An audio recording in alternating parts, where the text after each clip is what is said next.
All right, what's popping, party people? Popping back in for another episode of Pop Talk.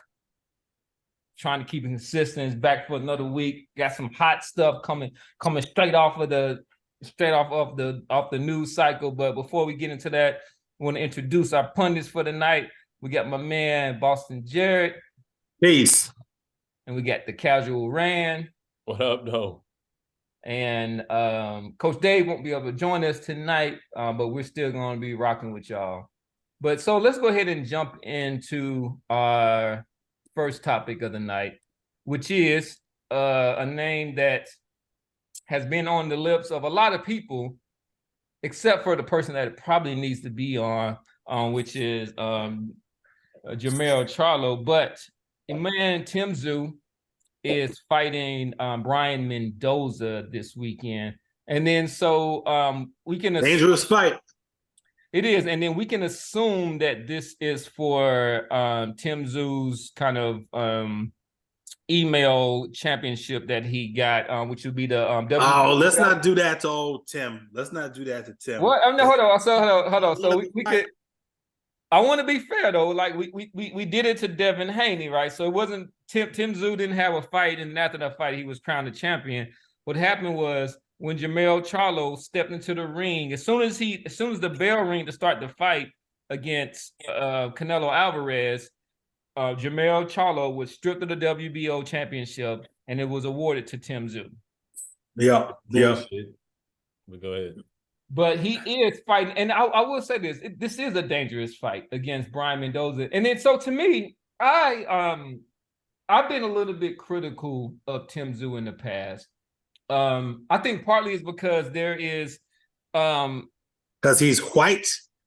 Well, no. It is. There's some good white fighters out there. I'll think of them in a second. But what I'll say is that when you are, when you think about nepotism and then maybe kind of fighting on the back of what your father has done and stuff. And come on, Tim. No, I mean to me, Costa Tszyu was an all-time great. I think he's an underrated boxer. 30 years ago. When's the last time Costa Tszyu fought, man? A lot of these motherfuckers watching this show were like 4 years old when Costa Tszyu knocked out. When Costa Tszyu got knocked out by Ricky Hatton. What was his last fight? He didn't get knocked out. He didn't even get knocked down. He got stopped by Ricky Hatton because he just didn't come out for the 12th round or something like that. He didn't get knocked out by him. All right. He's an all-time great. And I wasn't sure if he was living off of his father's name. But one thing, and I thought when I first saw him, I thought he was a bit crude. But I think that he has some intangibles, and then as I see him fight more and more, I come to respect him. But my point is that I think he reminds me of a throwback fighter. This guy gets into the ring. He's not somebody who's trying to sit on the sideline and wait out for this payday against Charlo or something. He was like, oh, Charlo can't fight. I'm gonna go in and fight who's the guy? Tony Harrison, which I thought was a super dangerous fight. 3 hard fights in a row. 2 slick black fighters in a row. And Terrell Gaucher and Tony Harrison. That Harrison fight, man. Take that, LD. And what do they call themselves? LDBC. Yeah. Put that in your steamer and light it up. And light it up. Two slick black fighters in a row. And to me, he's a throwback fighter. And then this Mendoza fight, because he could have easily tried to wait out and says, no, I'm the mandatory. I'm going to fight Charlo. But he's taking on Mendoza, which is a very dangerous fight. But slick land fighter. I mean, kind of tell us what, because I know you said you recently watched the Mendoza versus Fundura fight. So what are some of those, those challenges that Mendoza poses for? Everything. This guy is trained by Ishmael Salas, and it shows. I mean, that Cuban school of boxing, the guile, the craftiness. I mean, it's on full display with this kid Brian Mendoza. It's not anything that he does great, but he does a lot of stuff good. I mean, you go down the list. I mean, speed, timing, reflexes, offensive skill set, defensive skill set, power, defense, chin, cardiovascular. I mean, it's solid across the board. And this is going to be a very, very tough fight for Tim Tszyu. And if Tim Tszyu is able to win, I don't foresee him winning looking good. If he's able to look good against Brian Mendoza, it's really, really time for everybody in the boxing world to start giving this guy his respect. But look, Tim Tszyu is going to come out and he's going to box. He's going to box Tim Tszyu. He's going to move around the ring.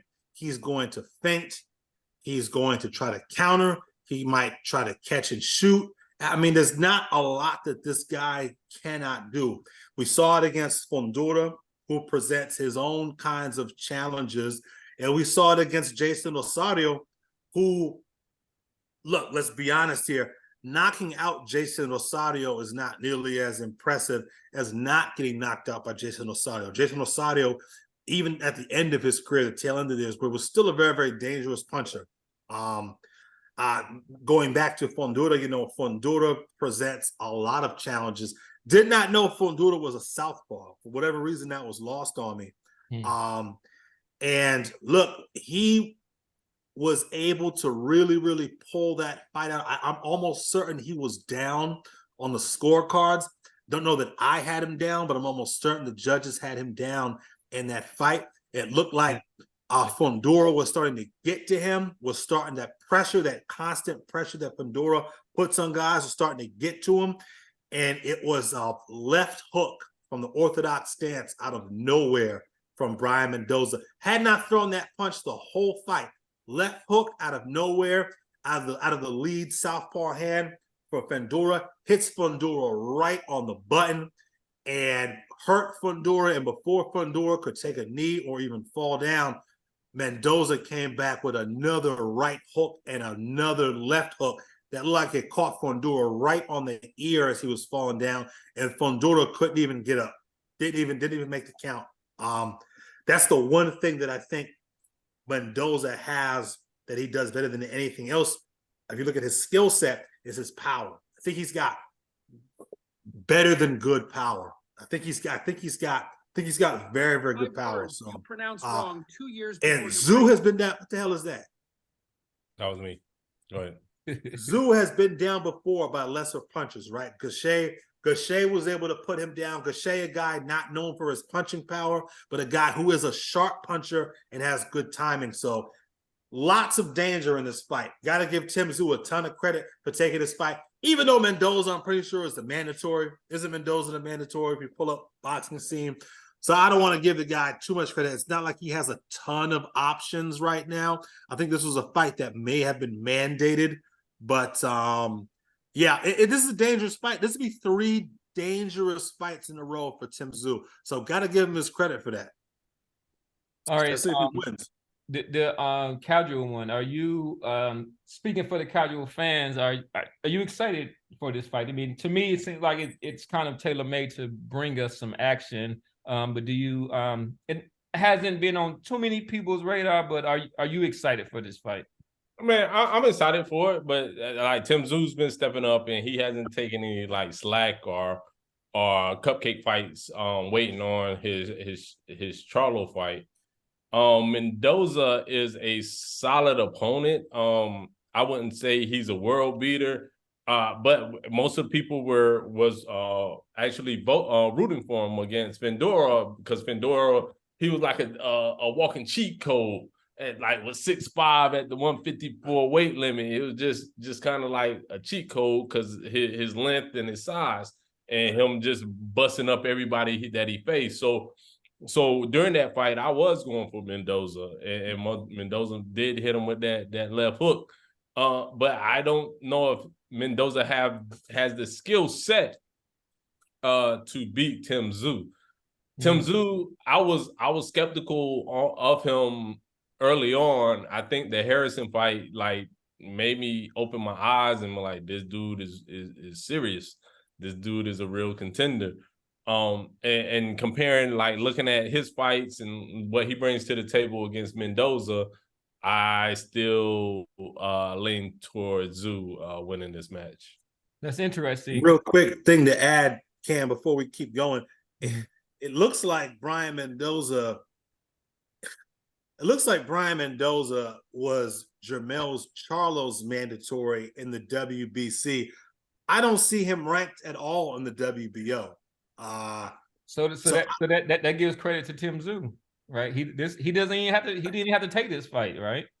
I don't know. This looks like some sort of sanctioning body, some sort of drug deal between the sanctioning bodies and the network. No, look, Josh Kelly was the #1 guy in the WBO, followed by Xander Zayas. 3 was Bakram Mortazaliev, and 4 was Charles Conwell. Charles Conwell, in fact, is the #1 in the WBC, and he's #4 in the WBO. The other 3 guys, to my knowledge, aren't signed to PBC. So Charles Conwell is the guy that should be getting this shot against either Tim Tszyu, or they should have had an eliminator between Brian Mendoza and Charles Conwell. Well, no, but I'm not 100% certain how he got this fight. Let's be clear. So this fight was made before Tim Tszyu was a WBO champion. Okay, but Tim Tszyu is not ranked. So they can just make a fight. They can just make a fight and then just say, okay, we're top level guys. We're going to fight because he wasn't going to wait on Charlo. And then he just happened to become the champion just a week ago. Right, but why isn't the WBO ordering a purse bid for Josh Kelly versus Tim Tszyu? I mean, they can, but it would have to be after this fight, right? This fight was made months ago. I understand that, but why was this fight made months ago? Mendoza isn't ranked in the WBO. Yeah, but I mean, maybe he was prior to becoming the WBC. Okay, whatever the secondary super or whatever, or maybe he was. Maybe he was, and we just missed it. What you said with Tim Tszyu being the interim champion, that why was this fight made under those auspices, right?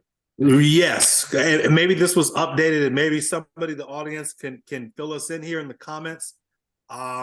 Look, Mendoza now is the WBC, whatever the fuck, secondary, second place, regular, whatever the fuck, right? So because he has that position, he can't be ranked anywhere else because he's like a de facto title holder. So my question is, before he got that position as the super or whatever the hell he is, was he ranked in the WBO? I don't want to belabor the point. So somebody in the comment section, please fill us in, because otherwise, how is he leapfrogging Josh Kelly, Xander Zayas, Mortazaliev, and Conwell, and Jesus Ramos?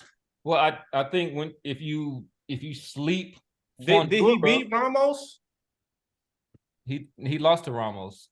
He lost to Ramos. Who lost to Ramos?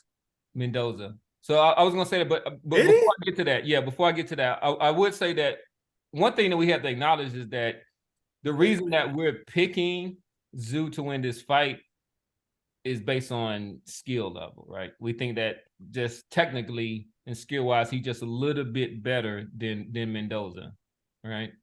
No, I don't think he is a better fighter than Mendoza. I think he's the money guy, and interesting. I think that this Mendoza is good enough to not only win this fight, but if he loses, he's going to lose, and Tim Tszyu's not going to look very good. I don't think Tszyu is the better fighter, but I don't think that he was better than Tony Harrison. But Tony Harrison doesn't have much of a chin, and Tim Tszyu can crack. And he had an excellent game plan for that fight too. He was very, very, very patient, and he executed his corner's game plan down to a T. Okay, you know. So boxing is not always about who's the most skilled guy. Doesn't always fucking win, right? Sometimes the guy that hits the hardest wins. You're still a bit of a detractor. So I will say that one thing that we are giving Mendoza credit, and he's won his, but he did lose. He lost a unanimous decision to Jesus Ramos, who was just robbed this past weekend against Lubin. And then he also lost. Oh yeah. He also lost to a guy who was 9. You know, I'm speaking of Mendoza. He lost to a guy that was 9-1 named Larry Gomez. He lost it was an 8-round fight. So it was, maybe he was still kind of getting his bearings, you know, about split decision too. Split decision. So with that said, let's go ahead and give our predictions for this fight. Let's go ahead and give our pundit picks, and we'll start back with you, the Casual Ran. I'm looking at some of the Mendoza highlights now, and I just think that based off of what I saw at Tszyu, I just think that Tszyu just might have too much for him. So I say it goes the distance, but Tszyu takes unanimous decision. Split unanimous. decision? Unanimous. All right. What say you, Boston Jared? I say Tim Tszyu wins a controversial unanimous decision in this fight. I think this fight goes the distance, and Brian Mendoza has a lot of moments in this fight. I think Brian Mendoza does very, very well in this fight, and I don't think he gets the benefit of the doubt on the scorecards. This fight's in Australia? It is in Australia. Yeah. He gonna have to knock out. He gonna have to knock out old Timmy in Australia. He ain't getting no benefit of the doubt on the scorecards. So he's gonna have to knock Tim Tszyu out. And tough to see Mendoza. Maybe not tough. I just don't think that that's likely. I think Tim Tszyu is good enough to not get knocked out, but this kid can crack, man. This kid Mendoza can crack. So I'm gonna go on the other end of the spectrum. I think that Tim Tszyu is gonna kind of rally behind the home crowd. He's going to build on the momentum of his last few fights that he's had, where he's knocked out his last 2 opponents. And I think he's looking, I think in a smart fashion, as the Casual One said, he's somebody who like listened to his corner, takes the advice, and able to execute a plan. And I think I'm looking at a late round stoppage around the 10th or 11th round, and I can see him being the first person to stop Brian Mendoza in what will truly be a star-making fight. And I think he's gonna put on extra pressure from You think this is a star-making fight? You think beating Brian Mendoza is star-making? I think stopping him. I think at 154 it like shoots him up further than what he did with Harrison. Because he's got some star qualities about him, but I think stopping somebody like Mendoza is going to put on the pressure from the Charlo, crowd to be able to like face this guy. But I see him stepping up. I'm tired of, I'm not hating on, but kind of doubting Tim Tszyu, and I think he's going to come through. I think his power is real. I will say that. Anybody else want to add anything before we wrap up this segment? No, that's it. That's it. Sure, Boston, you seem like it was something that was like percolating in the mind for No, absolutely not. No, I don't think either of y'all have a prediction that's too far-fetched. I can see this thing going the way Randy said. I can see it going the way Cam said. So no, I don't think anything far-fetched about any of y'all's predictions, man. I think it's a good fight, though. It's a good fight. This is definitely a good fight. Make sure y'all tune in. What time is this fight? It's just gonna be in fucking Australia. Is this gonna be on at like 5 o'clock in the morning or some shit? I'll find out, but I think they're going to. Actually, I'm not even sure where they're gonna be. On what now? 10:30 p.m. on Showtime. 10:30 Eastern Standard Time. So PM? I guess that's what PM. Yeah. So I guess the Australians. Shout out to the Australians who are accommodating the American East Coast here in the United States. But with that said, I think that what does that say? That is a concerted effort to make him a star in the U.S. Because if not, they would have just fought the fight at their regular time, and then we would have had to, wake up in morning. Just like when we watched the Inui fight against the last guy that he who's the last guy that he beat? We forgot his name already. Stephen Fulton? Yeah, Fulton. That that fight was they weren't they weren't going to adhere to this, but I think that's a concerted effort for them to try to make Tim Tszyu a star in America. I don't know about that. I would say it's more of a concerted effort for Showtime to not have to alter their fucking programming to accommodate PBC, who they're giving the boot here in the next couple of months. So. All right. So we'll wrap it up and we will jump to the next segment.